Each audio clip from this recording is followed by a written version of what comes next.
যদিও 1000 স্কয়ার ফিটের নিচে 2100 টাকা পার স্কয়ার ফিট। নির্মাণ করতে কতদিন সময় লাগবে? আপনার যদি ছোটখাটো বাড়ি হয় 1.5 থেকে 2 মাসের মতো সময় লাগবে। আর যদি বড় প্রিমিয়াম বা স্ট্যান্ডার্ড কোয়ালিটি যে বাড়িগুলো আছে 3 বেডরুম বাড়ি বেশি, সেক্ষেত্রে আপনার 3 মান্থের মতো সময় লাগবে।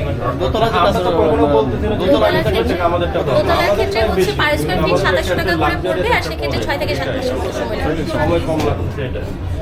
আপনার হেড অফিস কোথায়? হেড অফিস হচ্ছে চট্টগ্রামে। আমরা কেডিএস গ্রুপ কোম্পানি। ঢাকায় কোন জায়গায় অফিস আছে? ঢাকায় বড়ারিতে অফিস আছে।